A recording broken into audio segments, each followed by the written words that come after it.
오빠, 오늘도 마누라한테 문상 간다고 했어? 매번 문상이면 그 동네 줄초상 나겠다. 킬킬거리는 웃음소리. 남편 차 블랙박스에서 흘러나온 여자 목소리였습니다. 저는 새벽 2시 안방 컴퓨터 앞에서 이어폰을 꽂은 채 온몸이 굳어버렸어요. 매달 부의금 봉투에 5만 원씩 넣어주며 조회 잘 표하고 와라고 말했던 28년간의 토요일이 전부 거짓이었습니다. 그리고 며칠 뒤 저는 더 믿을 수 없는 사실을 알게 됩니다. 그 여자의 존재를 시어머니도 알고 있었다는 것. 아니, 알고 있었을 뿐 아니라 며느리보다 낫다고 했다는 것. 그날 저는 결심했습니다. 28년치 영수증을 전부 꺼내 들기로요. 그리고 그 종이 뭉치가 법정에서 어떤 무기가 되었을까요? 오늘의 사연 시작 전에 구독과 좋아요 눌러주시면 집안에 동기운과 행운이 가득할 겁니다. 안녕하세요. 저는 올해 54 박은숙입니다. 결혼 전에는 동네 문구사 옆 작은 세무사 사무실에서 격리 보조를 했어요. 남의 장부를 정리하고 영수증 한 장 한 장 날짜별로 끼우는 게 제 일이었죠. 그 버릇이 결혼하고도 안 고쳐져서 관리비 고지서부터 마트 영수증까지 전부 모아두는 사람이 저예요. 그게 나중에 제 인생을 바꿀 줄은 그때는 꿈에도 몰랐습니다. 토요일 저녁이었어요. 문상 다녀온다던 남편 제 옷 양복을 세탁기에 넣으려고 주머니를 뒤졌는데 구겨진 종이 한 장이 손에 잡혔습니다. 펴보니 수원 영통에 있는 모텔 주차 영수증이었어요. 날짜는 바로 오늘. 재호가 아침에 검은 넥타이까지 메고 나가면서 한 말이 떠올랐습니다. 고향 선배 김 사장 어머니 빈소에 간다. 늦을 수도 있으니까 저녁은 알아서 먹어. 저는 부의금 봉투에 5만 원 넣어서 현관에서 건네줬어요. 조에 잘 표하고 오라고요. 근데 빈소가 수원 영통 모텔이었던 겁니다. 여러분, 세탁기 앞에 쭈그려 앉아서 그 영수증을 들고 있는 제 손이 어땠겠습니까? 후들후들 떨려서 종이가 바스락거렸어요. 3년이었습니다. 매달 한 번, 많으면 2번. 이번엔 후배 아버지 돌아가셨다. 거래처, 사장님 장모상이다. 토요일마다 집을 비웠어요. 저는 매번 5만 원짜리 부의금 봉투를 챙겨줬고요. 한 달에 5만 원이면 1년이면 60만 원, 3년이면 180만 원이에요. 그 돈이 조의금이 아니라 바람둥이 남편 데이트 비용이었던 거죠. 밤 11시 재호가 잠들었습니다. 저는 신발장 위에 걸려있는 차 키를 집어들었어요. 손바닥에 땀이 차서 키가 미끄러졌습니다. 지하 주차장으로 내려가 블랙박스 SD카드를 뺐는데요. 다행히 제 옷차가 실내 녹음까지 되는 2채널 블랙박스였어요. 안방 컴퓨터에 꽂고 오늘 날짜 파일을 눌렀습니다. 오빠, 오늘도 마누라한테 문상 간다고 했어? 매번 문상이면 그 동네 줄초상 나겠다. 여자 목소리였어요. 킬킬거리는 웃음이 4초간 이어졌고 재호가 같이 웃었습니다. 저는 이어폰을 꽂고 볼륨을 줄였어요. 심장이 귀까지 뛰는 소리가 이어폰 너머 웃음소리랑 겹쳤습니다. 3개월치를 뒤로 돌렸더니 같은 여자 목소리가 계속 나왔어요. 재호가 그 여자를 미라나라고 불렀고 다음 달엔 생일인데 뭐 해줄까라고 묻는 장면에서 저는 마우스를 놓쳤습니다. 새벽 2시에 핵심 음성 파일 7개를 USB에 복사했어요. SD카드는 원래대로 차에 꽂아두고 올라왔는데 현관 신발장 앞에서 발이 멈추더라고요. 멍하니 서 있었습니다. 28년을 속았는데 속은 쪽이 바보인 건지 속인 쪽이 나쁜 건지 그게 구분이 안 됐어요. 일요일 아침 저는 아무 일 없다는 듯 미역국을 끓였습니다. 어제 문상 어땠어? 재호는 눈도 안 마주치고 숟가락을 들면서 대답했어요. 빈소가 북적여서 피곤하다. 국간 좀 맞춰라, 싱겁다. 여러분, 제가 그 순간 국자를 얼마나 꽉 쥐었는지 아세요? 손가락 마디가 하얘졌어요. 이 사람이 내 앞에서 미역국을 떠먹으면서 거짓말을 씹고 있구나. 28년 동안 차려준 밥상 위에서요. 오후에 재호가 낮잠을 잤습니다. 재호는 잠들기 전에 항상 폰을 잠금 해제 상태로 충전기에 꽂아두는 습관이 있었어요. 저는 그 폰을 가져와서 카드사 문자 알림을 확인했습니다. 3년치가 줄줄이 나왔어요.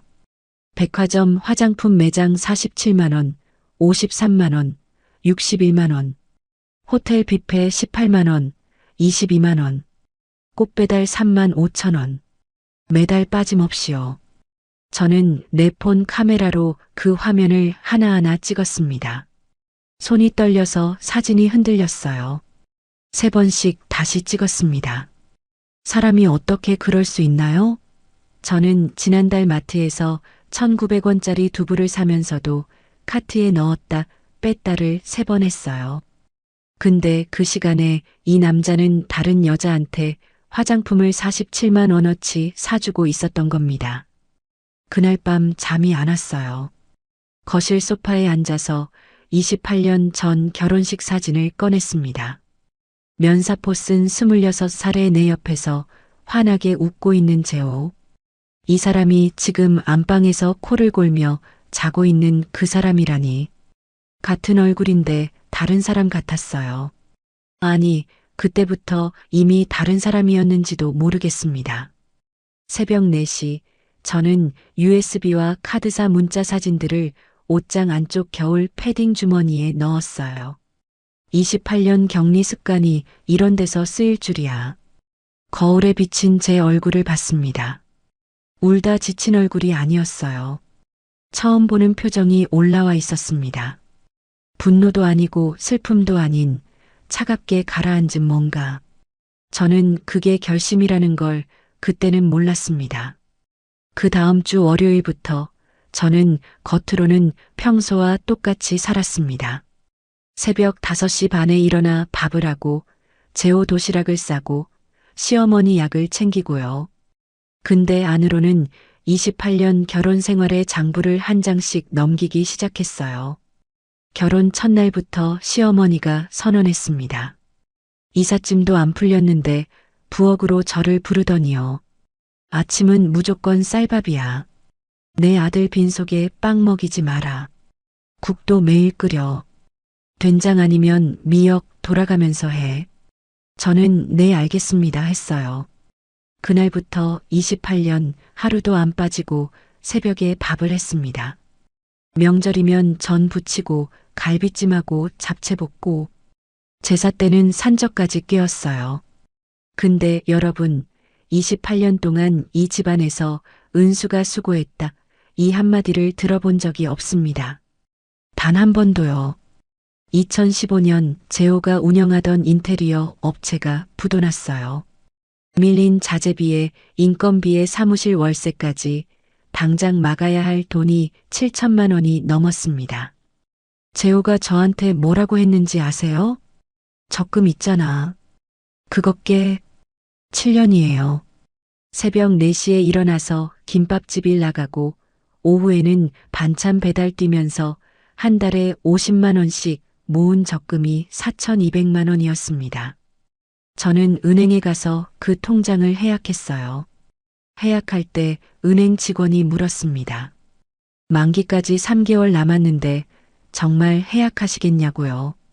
저는 네 하고 대답했는데 목소리가 안 나왔어요. 입만 벌렸다 닫았습니다. 근데 그것도 모자랐어요. 3천만 원이 더 필요했거든요. 저는 친정 어머니한테 전화했습니다.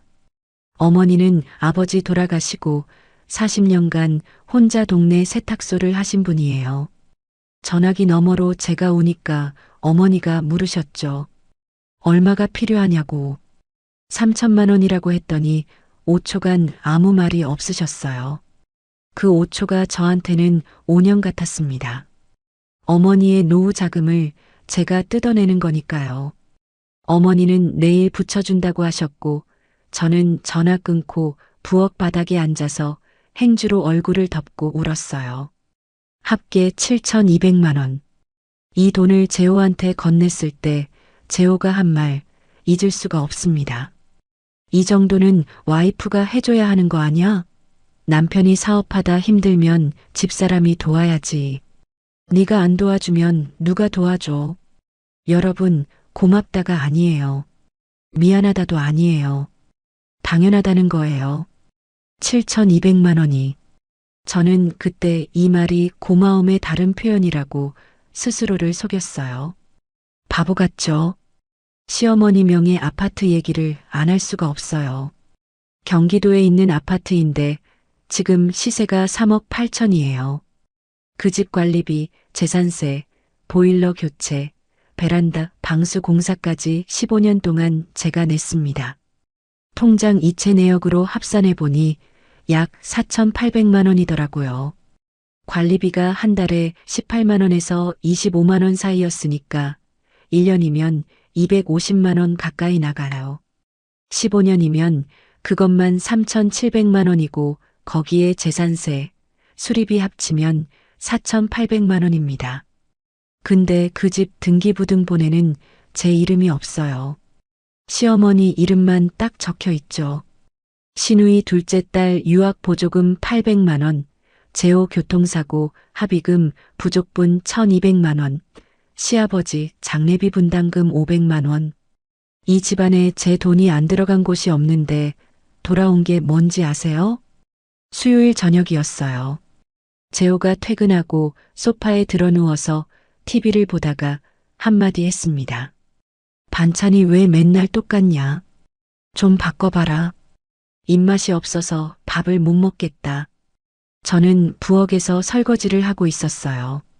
수세미로 그릇을 닦는데 갑자기 백화점 화장품 매장 53만 원, 호텔 뷔페 22만 원, 그 카드 결제 문자가 눈앞에 떠올랐습니다. 나도 모르게 손에 힘이 들어갔어요. 그릇이 깨졌습니다. 싱크대 안에서 사기 조각이 튀었어요. 야, 그릇도 못 잡냐? 하는 일이 그것밖에 없으면서 그것도 제대로 못해?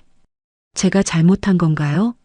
28년 동안 새벽에 일어나서 밥하고 시어머니 모시고 돈 벌어서 갖다 바친 사람한테 할 소리가 그거예요?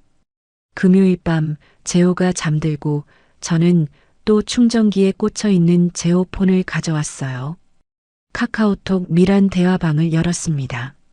미란이 170만 원짜리 가방 사진을 보내면서 생일 선물로 사달라고 했고 재호가 알았다고 답했더라고요. 그 날짜가 뭔 날인지 아세요? 제가 시어머니 집 보일러 수리비 68만 원을 이체한 바로 그날이에요.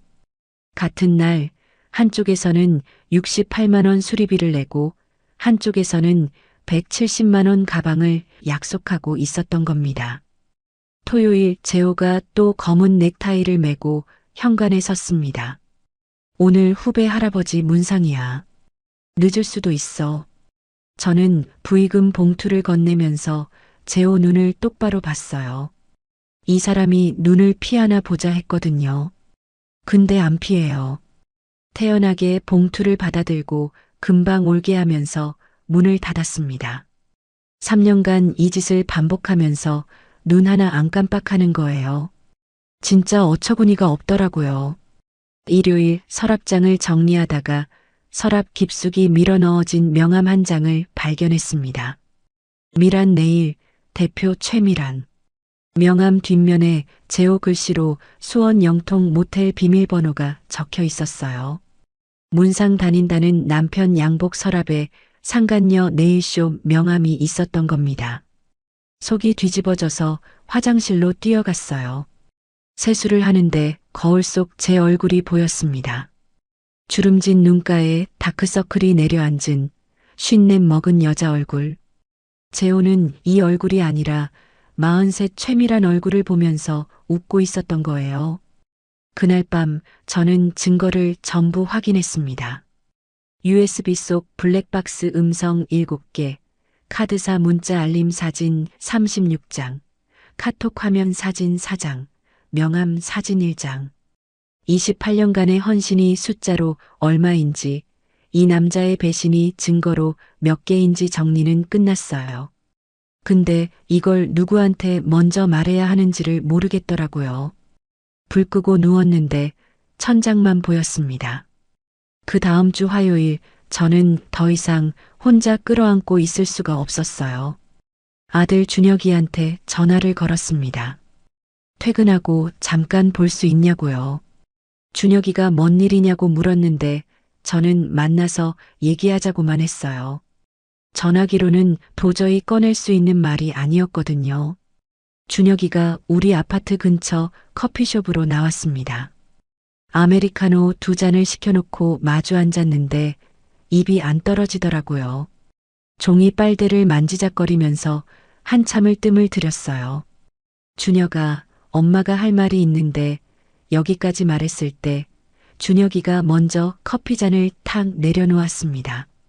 엄마 아빠 여자 있는 거 나도 알아. 여러분, 그 순간 제 머릿속이 하얘졌어요. 아들이 알고 있었습니다. 준혁이 목소리가 떨리고 있었어요. 이 애가 혼자 얼마나 끙끙 앓았을까. 저는 커피숍 냅킨을 집어들었는데 눈물이 이미 턱 밑까지 내려와 있었습니다. 준혁이가 말해줬어요. 6개월 전 설 명절에 온 가족이 모였을 때 택시를 부르려고 아버지 폰을 빌렸대요. 택시 앱을 여는데 카카오톡 알림이 떴답니다. 오빠 명절인데 나는 혼자야. 빨리 끝내고 와. 미란이가 보낸 메시지였어요. 준혁이는 그날 이후 아버지 폰을 틈틈이 확인해서 캡처를 12장 저장해뒀다고 했습니다. 월급 240만 원에 월세 45만 원 내면서 사는 27짜리 애가 6개월 동안 이걸 혼자 품고 출퇴근을 한 거예요. 엄마한테 말하면 엄마가 무너질 것 같아서 참아 못했어. 사람이 어떻게 그럴 수 있나요? 아버지가 할 짓을 아들한테 떠넘긴 거잖아요. 재호는 밖에서 여자 만나고 킬킬거리고 있을 때 27 먹은 애가 그 비밀을 안고 매일 지하철을 탄 겁니다. 저는 재호한테보다 준혁이한테 더 미안했어요. 엄마가 미안하다. 이 말이 입에서 나왔는데 내가 왜 미안해야 하는 건지도 모르겠더라고요. 준혁이가 캡처를 보여줬습니다.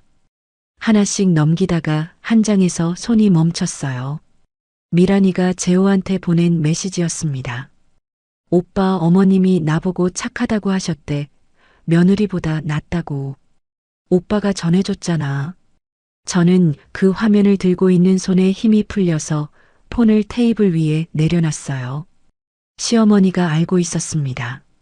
알고 있었을 뿐이 아니라 상간녀 편을 들고 있었던 거예요. 며느리보다 낫다고. 15년 동안 관리비 내고 병원 모시고 약 챙긴 며느리보다 아들 바람 피우는 여자가 낫다고요.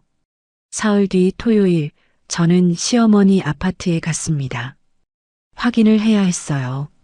직접 들어야 했습니다. 거실에 앉아서 차를 따르면서 물었어요.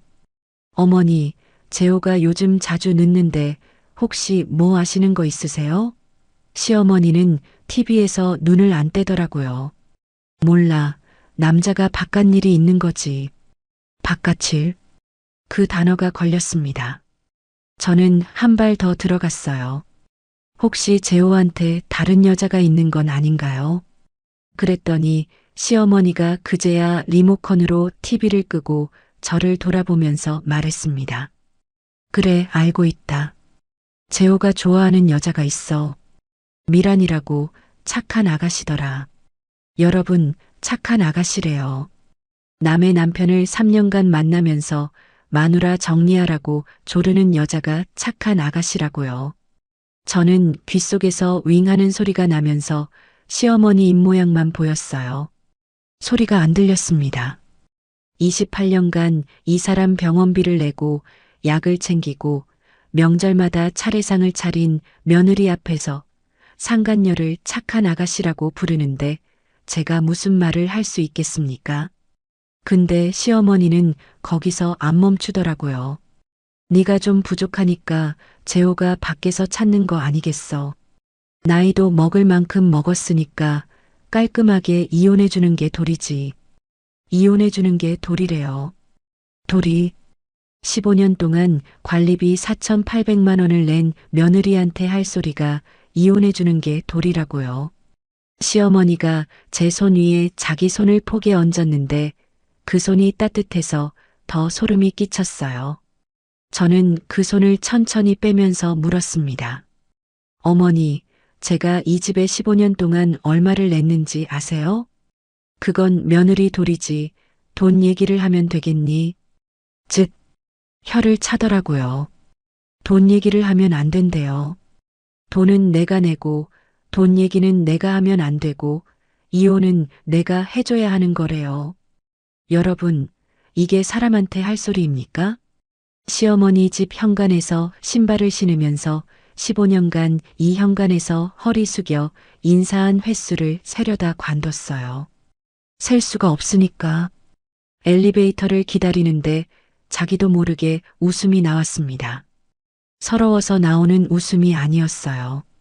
28년간 내가 이 집안에서 사람이 아니었구나. 밥 짓고 돈 내는 가전제품이었구나. 그걸 뒤늦게 깨달은 데서 오는 허탈한 웃음이었어요. 진짜 어처구니가 없더라고요.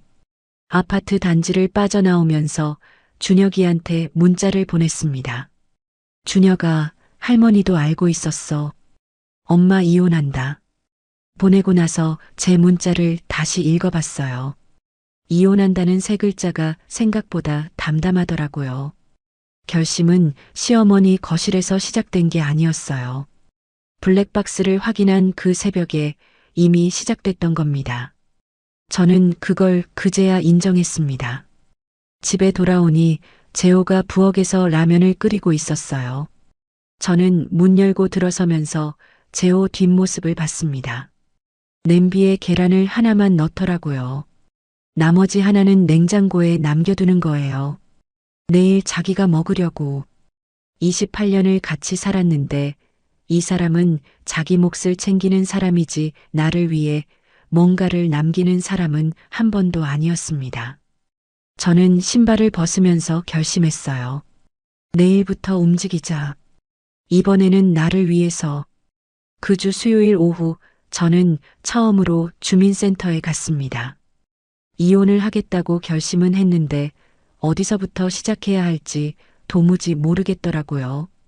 변호사라는 사람을 만나본 적도 없고 법원이 어디 있는지도 몰랐어요. 제가 아는 거라곤 TV에서 본 법률 프로그램이 전부였습니다. 주민센터 1층에 들어서니까 게시판이 있었어요. 동네 행사 안내문, 문화교실 수강생 모집 포스터 사이에 종이 한 장이 붙어 있었습니다. 무료 법률 상담, 매주 수요일 오후 2시, 3층 다목적실. 저는 그 종이를 3번 읽었어요. 무료. 이 글자가 눈에 박혔습니다. 3층으로 올라가서 현장 접수를 했는데 대기가 길었어요. 1시간을 복도 의자에 앉아 기다렸습니다. 옆자리 할머니가 뭐 때문에 왔냐고 물어서 그냥 좀 알아볼 게 있어서요 라고 둘러댔는데 무릎 위에 올린 두 손이 꽁꽁 쥐어져 있었어요. 상담실 문을 열고 들어갔습니다. 대한법률구조공단에서 파견 나온 변호사 서윤 씨가 앉아 있었어요. 47이라고 했는데 눈매가 단정한 사람이었습니다. 저는 의자에 앉아서 준비한 말을 꺼내려는데 입을 열자마자 울음이 터졌어요. 3분 동안 아무 말도 못했습니다. 서윤 씨가 생수를 하나 따서 건네줬어요. 그 물을 반컵 마시고 나서야 겨우 한 문장을 뱉었습니다. 남편이 3년째 다른 여자를 만나고 있고 시어머니도 알고 있고 28년 동안 시댁에 들어간 돈이 1억이 넘는데 제 이름으로 된 재산은 하나도 없습니다. 서윤 씨가 제 말을 끊지 않고 끝까지 들었어요. 노트에 뭔가를 세 줄 적더니 저를 보면서 말했습니다. 사모님, 블랙박스 녹음이 있고 카카오톡 캡처가 있고 28년간 이체 내역이 통장에 남아 있다고요? 그 세 가지면 싸울 수 있습니다. 싸울 수 있다. 여러분, 이 말을 제가 28년 만에 처음 들었어요. 시어머니는 이혼해 주는 게 도리라고 했고, 재호는 네가 뭘 했다고 그러냐고 했는데, 처음 만난 사람이 싸울 수 있다고 한 거예요. 저는 또 울 뻔했는데 참았습니다. 이제는 울 때가 아니라 들을 때였으니까요. 서윤 씨가 설명해 줬어요. 제가 재산이 없으니까 법률구조공단에서 소송을 무료로 도와줄 수 있대요. 변호사 비용 걱정을 안 해도 된다는 거였습니다. 그리고 전략을 하나하나 짚어줬어요. 첫째, 이혼하고 위자료 받고 살림 나누는 걸 한꺼번에 묶어서 재판으로 가는 게 유리하다. 둘째, 시어머니 집에 내가 15년 동안 넣은 돈을 통장 이체 내역이랑 영수증으로 합산해서 부당하게 가져간 돈을 돌려달라는 소송을 따로 걸 수 있다. 셋째, 재호랑 시어머니가 그 집을 팔아치우거나 남한테 넘기기 전에 집에 자물쇠를 걸어놔야 한다. 가압류라는 건데요. 쉽게 말하면 시어머니 집을 함부로 처분 못하게 묶어놓는 겁니다. 사모님 돈이 들어간 집이니까요. 여러분, 저는 15년 동안 그 집 관리비를 내면서도 제가 아무 권리가 없는 줄 알았어요. 며느리 돌이니까 당연한 거라고 시어머니가 그렇게 말했으니까 그런 줄 알았습니다. 근데 아니었던 거예요. 서윤 씨가 마지막에 한마디 더 했어요. 사모님, 28년간 영수증을 버리지 않으신 게 천만다행이에요. 그 종이들이 전부 증거입니다. 집에 돌아오니 재호가 아직 퇴근 전이었어요. 저는 2시간 동안 서랍장이랑 옷장을 뒤졌습니다. 관리비 납부 영수증, 재산세 이체 확인서, 보일러 교체 견적서, 친정어머니한테 빌린 3천만 원 차용증. 이것들을 식탁 위에 전부 펼쳐놓았어요. 종이가 식탁을 덮었습니다. 한 장 한 장 넘길 때마다 그날의 내가 떠올랐어요. 관리비 18만 원 이체하면서 이번 달도 빠듯하다고 한숨 쉬던 날 보일러 수리비 68만 원 나와서 반찬 배달을 3건 더 뛴 날. 근데 이제 이 종이들이 내 무기가 되는 겁니다. 저는 그걸 날짜 순으로 정리해서 투명 파일에 끼웠어요. 세무사 사무실에서 장부 정리하던 그 버릇이 28년 만에 빛을 보는 순간이었습니다. 준혁이한테 전화했어요. 캡처 12장을 카카오톡 나에게 보내기로 전송해달라고 부탁했습니다. 준혁이가 보내준 사진이랑 제가 찍어둔 카드사 문자 사진 36장, 블랙박스 USB 파일 7개를 합쳐서 노트에 손으로 직접 증거 목록을 정리했어요. 날짜, 금액, 증거 종류를 한 줄씩 적었습니다. 컴퓨터를 잘 몰라서 노트에 쓰는 게 편했어요. 근데 한 줄씩 적을 때마다 28년이 숫자로 바뀌는 게 이상하더라고요. 내 인생이 이 노트 10페이지 안에 다 들어가는구나 싶었습니다. 다음 주 월요일 서윤 변호사가 시어머니 아파트에 대한 가압류 신청서를 법원에 대리로 제출했습니다. 접수 완료됐다는 연락을 받았을 때 저는 부엌에서 저녁을 준비하고 있었어요. 전화를 끊고 도마 위에 칼을 내려놓았는데 이게 진짜 되는 건가 싶어서 멍하니 서 있었습니다. 결정이 나기까지 12주가 걸린다고 했어요. 그 사이 저는 매일 똑같이 생활했습니다. 재호한테 밥을 차리고 시어머니 병원을 다니면서 아무것도 모르는 척이요. 재호가 이번 주 토요일에 또 문상이 있다고 했을 때 저는 부의금 얼마 넣을까요? 하고 대답했어요. 제 목소리가 너무 자연스러워서 스스로가 무서웠습니다. 서윤 변호사랑 이혼 통보 타이밍을 상의했어요. 서윤 씨가 말했습니다. 가압류 결정문이 시어머니한테 배달되기 전날 재호한테 먼저 이혼 의사를 밝히는 게 좋겠다고요. 재호가 눈치채고 재산을 빼돌릴 시간을 안 주려면 그게 전략적으로 유리하다고요. 가압류 신청 9일 후 서윤 씨한테 문자가 왔습니다. 가압류 결정 나왔습니다. 내일 시어머니 주소지로 결정문 송달됩니다. 저는 그 문자를 읽고 부엌에 서서 도마 위에 놓인 칼을 바라봤어요. 오늘 밤 재호한테 말해야 합니다. 손끝이 차가웠어요. 근데 28년 만에 처음으로 이 차가움이 두려움이 아니라 각오라는 걸 알았습니다. 그날 저녁 재호가 퇴근해서 소파에 앉아 TV를 켰습니다. 저는 맞은편 의자에 앉았어요. 리모컨을 누르는 재호 손을 보면서 입을 열었습니다. 재호 씨, 나 이혼할 거야. 재호가 리모컨을 내려놓지도 않고 대답했어요. 갑자기 무슨 소리야? 밥 먹고 이상한 소리 하지 마. 저는 다시 말했습니다. 이혼 소송을 진행할 거고 변호사도 선임했다고요. 그제야 재호가 고개를 돌렸어요. 눈빛이 당황한 게 아니었습니다. 설마 알겠어? 하는 계산이 먼저 깔리는 게 보였어요. 28년을 같이 살면 그 정도는 읽힙니다. 뭐가 불만인데? 내가 돈 안 벌어다 줘? 집에서 편하게 살면서 뭐가 부족해서 이혼이야.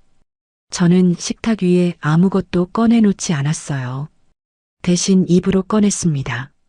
최미란. 이 이름 세 글자를요. 3년 동안 카드로 쓴 돈 다 알고 있다고 했습니다.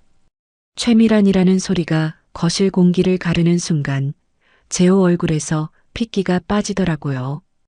2초간 아무 소리도 안 났어요. TV에서 나오는 예능 웃음소리만 거실에 울렸습니다. 야, 그게 아니라 그냥 아는 사람이야. 네가 오해하는 거야. 재호가 손을 내저었어요. 저는 잘라 말했습니다. 블랙박스에 그 여자 목소리가 다 녹음돼 있고 카카오톡도 다 갖고 있으니까 변명하지 말라고요. 재호가 입을 벌렸다 닫았습니다. 28년 동안 한 번도 본 적 없는 얼굴이었어요. 할 말을 잃은 김재호. 저는 그 얼굴을 똑똑히 봤습니다. 다음 날 아침 재호가 출근하고 저는 짐을 쌌어요. 28년 살림에서 내 거라고 할 수 있는 게 뭔지 아세요? 옷 몇 벌, 화장대 위 기초 화장품, 앨범 2권, 증거가 든 USB랑 서류 파일, 캐리어 하나하고 종이 가방 2개에 다 들어갔습니다. 28년이 캐리어 하나 분량이에요. 현관문을 닫을 때 뒤를 돌아보지 않았습니다. 돌아보면 주저앉을 것 같았거든요.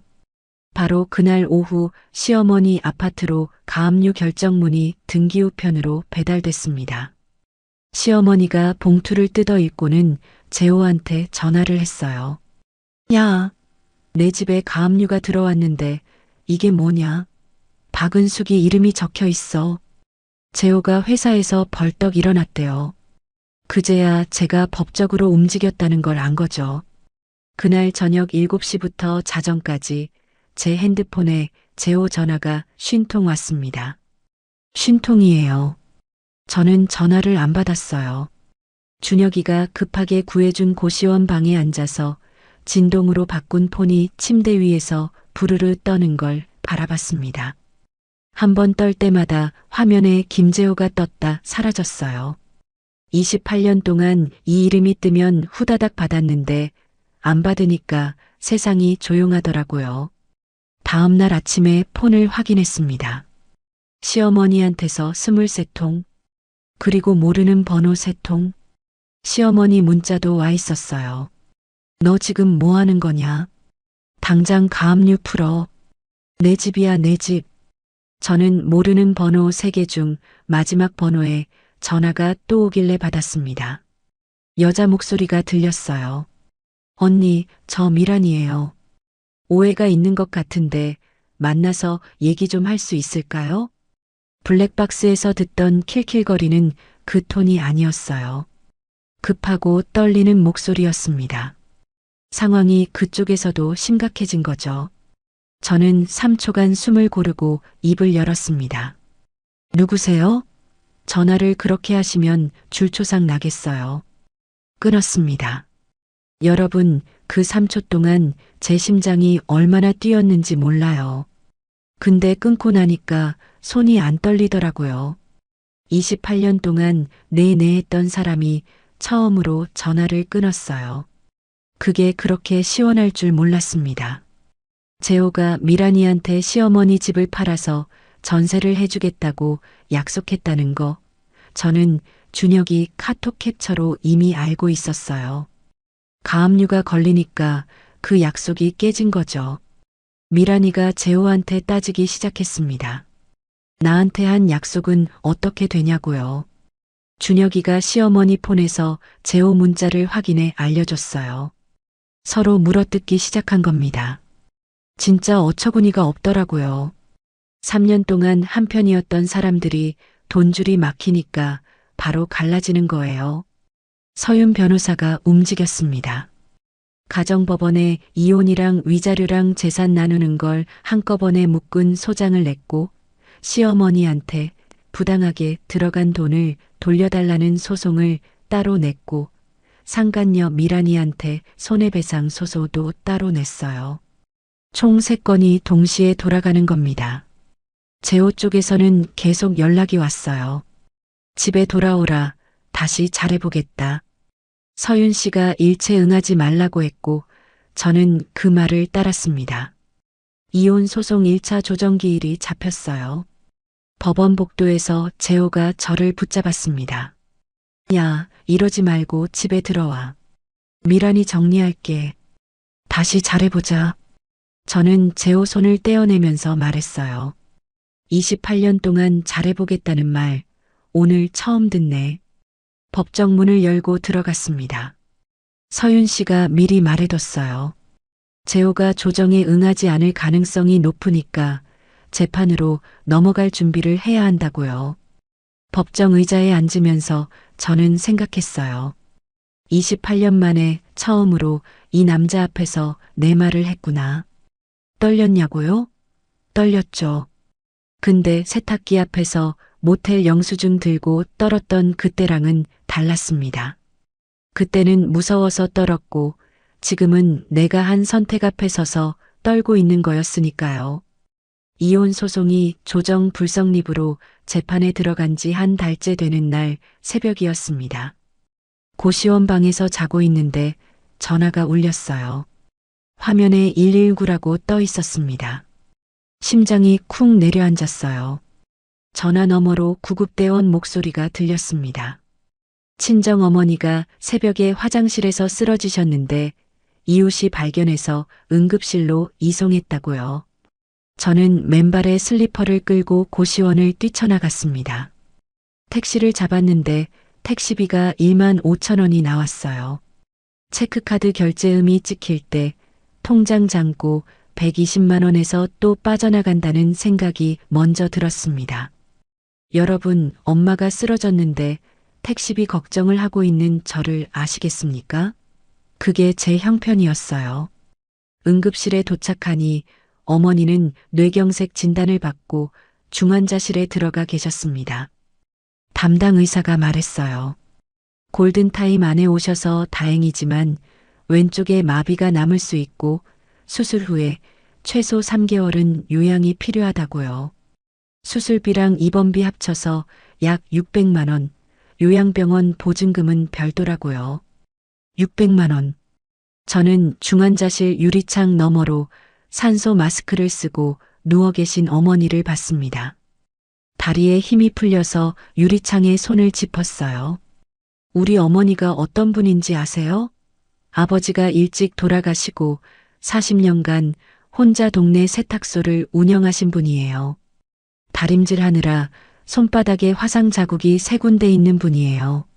제 결혼 자금도 그 세탁소 수입에서 마련해 주셨고 제호 사업부도 때 3천만 원을 빌려준 것도 어머니 노후 자금에서 뜯어낸 거였습니다. 그 돈을 저는 아직 한 푼도 못 갚았어요. 그 어머니가 지금 중환자실에 누워 있는데 딸인 내가 수술비 600만 원이 없다는 거예요. 준혁이한테 전화했습니다. 엄마, 나 적금 깰게. 300만 원 보낼 수 있어. 저는 안 된다고 했어요. 그건 내 전세금 모으는 적금이잖아. 깨지 마. 근데 준혁이가 받아쳤습니다. 엄마, 외할머니 수술비가 먼저야. 월급 240만 원에 월세 45만 원 내는 27짜리 외동아들이 적금을 깨서 보내겠다는데 제가 어떻게 해야 합니까? 이 아이가 없었으면 저는 어디에 전화를 해야 했을까요? 친구요? 28년 동안 남편 흉도 안 보고 살았는데 갑자기 돈 빌려달라고 할 사람이 없었어요. 그 주 수요일 재호한테서 전화가 왔습니다. 은수가 어머니 쓰러지셨다며. 소송 취하해. 그러면 내가 위자료 1,000만 원 줄게. 그걸로 병원비 내. 여러분, 이게 사람이 할 소리예요? 28년 동안 제 친정 어머니한테 명절 인사 한 번 시키기 어려웠던 사람이에요. 명절마다 시댁만 갔지 친정에는 혼자 다녀와 이러고 끝이었거든요. 그 사람이 지금 제 어머니 병환을 소송 취약 카드로 쓰고 있는 겁니다. 저는 전화기를 귀에 대고 병원 복도 의자에 앉아 있었는데 분노보다 탄력감이 먼저 왔어요. 온몸에서 힘이 빠지더라고요. 같은 날 저녁 시어머니한테서도 전화가 왔습니다. 네 엄마 병원비도 없으면서 무슨 소송이냐? 분수를 알아라. 재호가 1,000만 원 준다는데 그거 받고 깔끔히 끝내. 분수를 알라고요. 15년 동안 이 사람 집 관리비 4,800만 원을 낸 며느리한테 분수를 알라고요. 병원비 낼 때는 며느리 돌이라더니 소송하니까 분수를 알래요. 저는 아무 대답도 안 하고 전화를 끊었습니다. 손에 힘이 너무 들어가서 폰 케이스가 삐걱거렸어요. 요양병원 보증금까지 합치면 총 1,200만 원이 필요했습니다. 준혁이의 300만 원을 포함해도 900만 원이 부족했어요. 저는 반찬 배달 일을 더 뛰면서 새벽에는 마트 상품 정리 아르바이트를 시작했습니다. 새벽 4시에 마트 가서 6시까지 일하고 8시부터 반찬 배달 뛰고 오후에 병원 가서 어머니 얼굴 보고 밤에 고시원 들어와서 쓰러지듯 잤어요. 하루에 4시간을 자면서 한 달을 버텼더니 몸무게가 6kg 빠졌습니다. 어지러움이 수시로 왔어요. 마트에서 라면 박스를 나르다가 눈앞이 캄캄해져서 선반을 잡고 쪼그려 앉은 적이 2번이에요. 한 달 뒤 병원 정기검진에서 자궁근종이 발견됐습니다. 의사가 경과 관찰이 필요하고 무리하면 수술할 수도 있다고 했어요. 저는 그 말을 들으면서 뭘 먼저 생각했는지 아세요? 수술비는 또 어디서 구하지? 어머니 수술비도 못 내는 사람이 제 수술비까지요? 28년 동안 자기 자신을 맨 마지막에 놓는 버릇이 아직도 안 고쳐진 거였어요. 고시원 생활 2달째였습니다. 병원 복도 의자에 앉아 있는데 머릿속에서 목소리가 들렸어요. 재호 목소리, 시어머니 목소리. 네가 뭘 했다고. 분수를 알아라. 저는 처음으로 스스로를 의심했습니다. 내가 욕심이 과한 건가? 소송 취하하고 1,000만 원 받아서 엄마 병원비 내고 조용히 사는 게 맞는 건가? 제가 잘못한 건가요? 28년 동안 들어온 말이 뼛속까지 박혀서 내가 싸울 자격이 있는 사람인지 모르겠더라고요. 그날 밤 서윤 변호사한테 전화했습니다. 선생님, 저 소송 취하하면 안 될까요? 엄마 병원비가 당장. 말하다 목이 메서 끊겼어요. 서윤 씨가 전화 너머로 3초간 아무 말이 없었습니다. 그 3초가 길었어요. 그리고 말했습니다. 사모님, 지금 포기하시면 28년이 진짜 없었던 게 됩니다. 어머님은 독거 어르신이시니까 긴급복지지원이라는 제도로 병원비 지원을 신청할 수 있어요. 어머님 이름으로 신청하고 사모님이 서류를 내면 됩니다. 제가 도와드릴 테니까 일주일만 기다려주세요. 저는 고시원 이불을 덮은 채 천장을 바라봤어요. 곰팡이 자국이 있는 천장이었습니다. 이 한마디를 믿어보기로 했어요. 28년 동안 아무도 안 해준 말을 처음 만난 사람이 해주더라고요. 싸울 수 있다고, 포기하지 말라고. 저는 이불 끝을 꽉 쥐고 눈을 감았습니다. 서윤 변호사한테 전화가 온 것은 3일 뒤 아침이었습니다. 서윤 씨가 말했어요. 친정 어머니가 혼자 사시는 어르신이고 갑자기 쓰러지신 거니까 긴급복지 지원 대상이 된다고요. 어머니 이름으로 신청하고 제가 부양 의무자로서 서류를 내면 된다고요. 저는 주민센터로 달려갔습니다. 신청서를 작성하는데 펜을 쥔 손이 멈추더라고요. 이런 제도가 있는 줄 몰랐어요. 28년 동안 남편 사업비 갚고 시어머니 병원비 내고 시누이네 유학비 보태느라 세상에 나를 도와줄 수 있는 것들이 있다는 걸 알아볼 겨를이 없었던 겁니다. 여러분, 저는 남의 살림은 28년간 꼬박꼬박 챙기면서 정작 나한테 필요한 건 뭐가 있는지 한 번도 찾아본 적이 없었어요. 긴급 지원으로 어머니 요양병원 비용 부족분이 일부 해결됐습니다. 준혁이의 300만 원하고 제가 새벽 아르바이트로 모은 180만 원을 합치니까 당장의 고비는 넘겼어요. 이제 다시 소송에 집중할 수 있게 된 거죠. 서윤 변호사랑 만나서 재판에 낼 최종 증거 목록을 점검했습니다. 식탁 위에 28년치 서류를 펼쳐놓으니 투명 파일이 3권이었어요. 3권. 제 인생 무게가 이 3권 안에 들어 있었습니다. 이혼 소송 재판 날이 왔어요. 저는 준혁이한테 빌린 남색 재킷을 입고 법원에 들어섰습니다. 법원 복도가 길더라고요. 구두 소리가 울렸어요. 법정 문을 열고 들어가니 재호가 양복을 차려입고 자기 변호사랑 앉아 있었습니다. 28년간 같은 식탁에서 밥을 먹던 사람하고 법정에서 원고, 피고로 마주 앉는 거예요. 재호가 저를 안 쳐다보더라고요. 고개를 옆으로 돌리고 있었어요.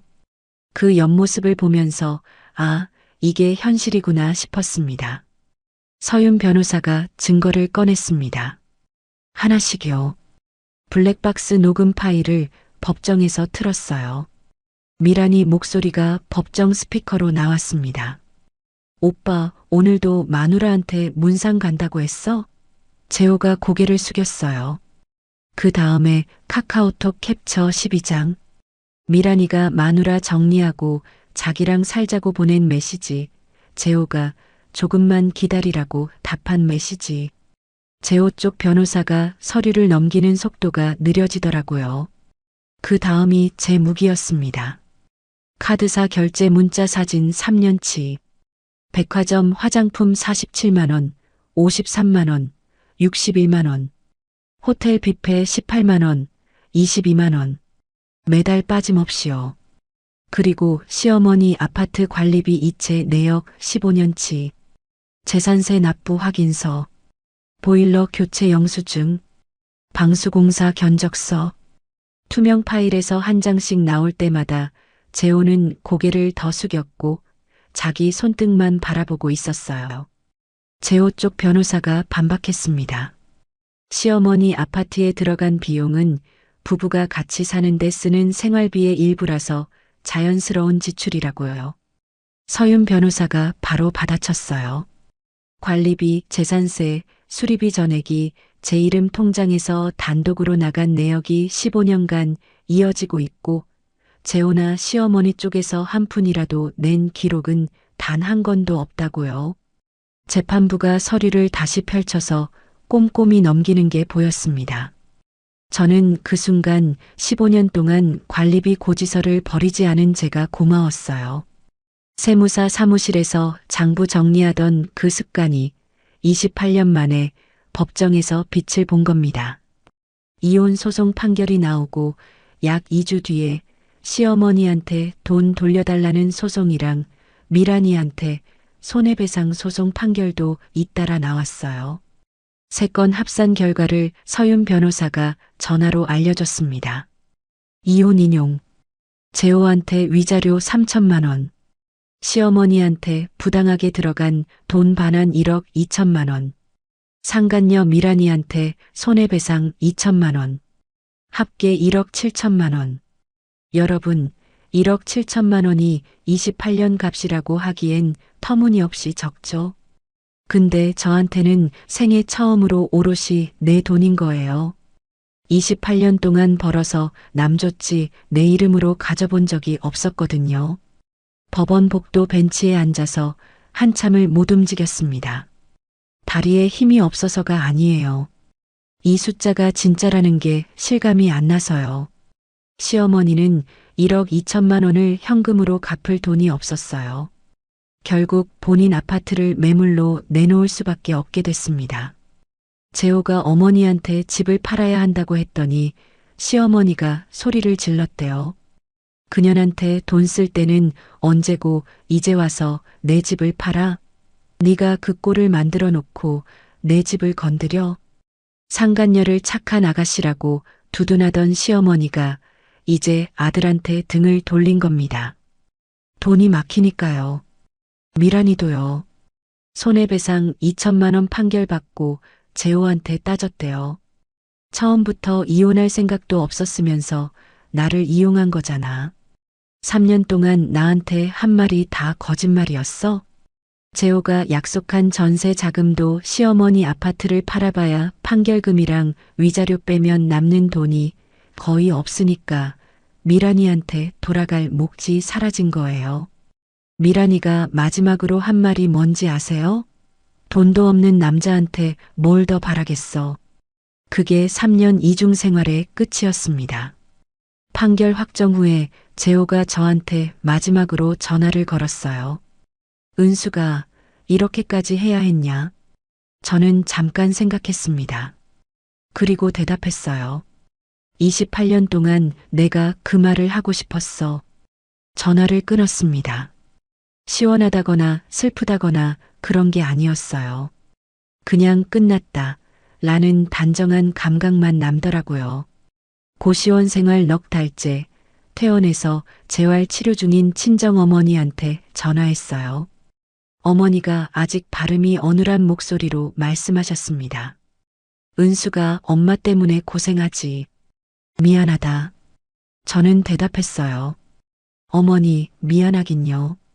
이제 저도 어머니처럼 혼자 잘 살아볼 거예요. 어머니가 40년간 혼자 세탁소 하면서 저를 키우신 그 단단함이 제 안에도 있다는 걸 믿어보기로 했습니다. 시어머니 아파트가 팔리고 판결금이 통장에 들어온 것은 고시원 생활 5달째 되는 날이었어요. 저는 동네 은행 ATM에 가서 잔액 조회를 눌렀습니다. 화면에 숫자가 떴어요. 1억 7천만 원. 28년 동안 이 통장에 100만 원 이상이 찍혀 본 적이 없었거든요. 오류인 줄 알고 잔액 조회를 2번 더 눌렀습니다. 3번 다 같은 숫자였어요. 저는 ATM 앞에 서서 소리내어 말해봤습니다. 이게 내 돈이구나. 뒤에서 기다리는 사람이 있었는데 신경이 안 쓰이더라고요. 먼저 친정어머니 요양병원 자녀 비용 400만 원을 정산했습니다. 그 다음에 준혁이한테 빌린 300만 원을 돌려줬어요. 이거 받아. 내 전세금 다시 모아. 그랬더니 준혁이가 안 받겠다고 밀어내면서 엄마 집부터 구하라고 했어요. 저는 준혁이 손에 봉투를 쥐어주고 준혁이는 다시 밀고 서로 돈봉투를 밀고 당기는데 여러분 28년 동안 시댁에서는 돈을 내놔라 빼앗기기만 했거든요. 근데 지금은 서로 안 받겠다고 밀어내고 있는 거예요. 웃기면서도 눈물이 나더라고요. 남은 돈에서 친정어머니 추가 요양비랑 당분간 생활비를 빼고 경기도 외곽 소형 아파트 전세 보증금 1억 1천만 원을 마련했어요. 부동산에 가서 매물 사진을 넘겼습니다. 22평, 구축, 4층, 엘리베이터 없는 아파트. 제가 이걸 고른 이유가 뭔지 아세요? 관리비가 월 8만 원으로 제일 적었거든요. 15년 동안 시어머니 집 관리비 18만 원에서 25만 원을 내온 사람이에요. 8만 원이 얼마나 적은 건지 저는 뼛속까지 알고 있었습니다. 부동산 사장이 여기 좀 오래된 데인데 더 좋은 데 볼까요? 하고 물었어요. 저는 바로 대답했습니다. 아니요, 여기가 좋아요. 제 목소리가 확신에 차 있었어요. 이사 당일 짐이라고는 캐리어 하나, 종이 가방 2개, 준혁이가 차에 실어준 이불 세트랑 냄비 2개가 전부였습니다. 빈 거실에 짐을 내려놓고 현관문을 닫았어요. 문틈에 기대서서 한참을 울었습니다. 서러워서가 아니에요. 태어나서 처음으로 아무 눈치도 안 봐도 되는 공간에 혼자 서 있다는 거, 그 사실의 무게가 한꺼번에 와서 울었어요. 시어머니 눈치, 재호 눈치, 신우이 눈치. 28년 동안 눈치라는 게 공기처럼 따라다녔는데 이 방에는 그게 없었습니다. 준혁이가 집들이라며 찾아왔어요. 작은 화분 하나랑 액자를 들고요. 액자 안에 뭐가 들어 있었는지 아세요? 준혁이가 초등학교 1학년 때 미술 시간에 그린 가족 그림이었어요. 근데 그 그림에 엄마랑 아들 둘만 그려져 있었습니다. 아빠가 없었어요. 준혁아, 이거 왜 아빠를 안 그렸어? 준혁이가 웃으면서 대답했어요. 그때도 아빠는 집에 없었잖아. 웃는데 눈이 안 웃더라고요. 슬픔을 참는 웃음이라는 걸 엄마인 저는 알았습니다. 저는 그 액자를 거실벽에 걸었어요. 이 그림이 이 집의 첫 번째 장식이 됐습니다. 이사하고 일주일 뒤에 동네 반찬 가게에 취직했어요. 사장이 60대 여사장이었는데 면접에서 제 반찬 배달 경력을 듣더니 바로 말했습니다. 아줌마, 솜씨 좋으면 내일부터 나와. 월 185만 원에 점심 줄게. 저는 근로계약서에 서명했어요. 생애 처음으로 제 이름이 적힌 계약서였습니다. 박은숙. 세 글자를 쓰는데 손이 떨렸어요. 근데 이번 떨림은 달랐습니다. 무섭거나 화가 나서 떠는 게 아니라 뭔가 시작되는 떨림이었어요. 한 달 뒤 주민센터 게시판을 지나가다가 눈이 멈췄어요. 처음 법률 상담을 발견했던 바로 그 게시판이었거든요. 거기에 시민 글쓰기 교실 수강생 모집이라는 안내문이 붙어 있었습니다. 수강료 3만 원. 저는 등록했어요. 28년 동안 내 취미가 뭔지, 내가 뭘 좋아하는지 한 번도 생각해 본 적이 없었거든요. 강의실에 앉아서 노트랑 펜을 꺼냈는데 학생처럼 앉아 있는 게 낯설면서도 가슴이 두근거렸습니다. 첫 과제가 나에게 보내는 편지였어요. 1시간 동안 첫 문장을 못 썼습니다. 남한테 편지는 써봤어도 나한테 편지는 처음이었거든요. 한참을 펜만 만지다가 결국 이렇게 시작했어요. 은숙에게 수고했어. 이 한 줄을 쓰고 나니까 뒤에 글이 멈추지 않고 나왔습니다. 다 쓰고 원고지를 접으면서 생각했어요. 28년 동안 남한테만 했던 말을 처음으로 나한테 했구나. 수고했다는 말. 이게 이렇게 어렵고 시원할 수 있다는 걸 54세 처음 알았습니다. 가을 어느 저녁이었어요. 퇴근하고 장을 봐서 들어왔습니다. 혼자 라면을 끓이면서 계란을 넣었어요. 2개를. 냄비에 계란 2개를 톡톡 깨서 넣는데 문득 손이 멈추더라고요. 28년 동안 계란을 넣을 때마다 계산을 했었거든요. 시어머니 드려야 하나, 재호모 남겨야 하나, 냉장고에 몇 개 남았더라, 내일 아침에 재호 도시락에 넣어야 하니까 아껴야 하나. 근데 지금은 그 계산을 안 해도 되는 거예요. 계란 2개가 다 제 거였습니다. 여러분, 별거 아닌 것 같죠? 라면에 계란 2개 넣는 게 뭐가 대단하냐고요. 근데 그 별거 아닌 걸 한 번도 못 해본 사람은 알아요. 이게 얼마나 큰 건지. 지금 제 냉장고에는 내가 먹고 싶은 것만 들어 있습니다. 그것도 처음이에요. 라면을 다 먹고 설거지를 했어요. 베란다 창문을 열었습니다. 22평 구축 4층이지만 앞에 건물이 낮아서 석양이 보이더라고요. 옆집에서 아이 웃음소리가 나고 아래층에서 된장찌개 냄새가 올라왔어요. 저는 창틀에 준혁이가 사다 준 화분을 올려놓았습니다. 이 작은 베란다가 내 거예요. 이 작은 화분이 내 거고요. 냄비 2개뿐인 살림이지만 오롯이 제 겁니다. 저는 창문을 닫지 않은 채 한참을 서 있었어요. 바람이 불어왔는데 차갑지 않았습니다. 여러분, 오늘 은숙 씨 이야기 어떠셨나요?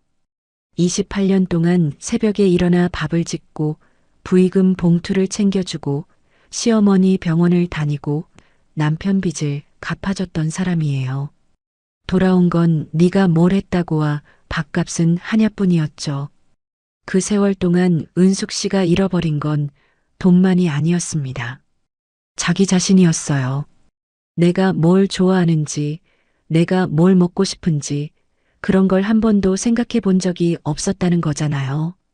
1억 7천만 원을 되찾은 게 대단한 게 아닙니다. 라면에 계란 2개를 아무 계산 없이 넣을 수 있게 된 것, 그게 은숙 씨가 진짜 되찾은 거예요. 22평 구축 아파트, 냄비 2개 살림이지만 오롯이 자기 것인 살. 그게 복수보다 값진 거였습니다. 혹시 지금 이 이야기를 들으시면서 가슴 한쪽이 뜨끔하신 분이 계실지도 모르겠어요. 냉장고를 열 때마다 이건 누구 몫이지 하고 먼저 계산하시는 분, 내가 아파도 병원비 걱정이 앞서서 참고 넘기시는 분, 괜찮다는 말을 너무 많이 해서 정말 괜찮은 줄 착각하고 계신 분. 그 괜찮다는 말 한 번쯤은 거두셔도 됩니다. 은숙 씨도 54이 돼서야 처음으로 자기한테 수고했다고 말했어요. 여러분도 오늘 하루 자기 자신한테 한마디쯤 건네주시면 좋겠습니다. 이야기를 끝까지 들어주신 분이 계시다면 잘 들었다고 댓글 하나만 남겨주세요. 오늘도 사연 끝까지 들어주신 시청자 여러분 감사합니다. 항상 다채롭고 재밌는 이야기 들고 올 수 있도록 노력하는 채널이 되겠습니다. 항상 좋은 일만 가득하시길 바라겠습니다.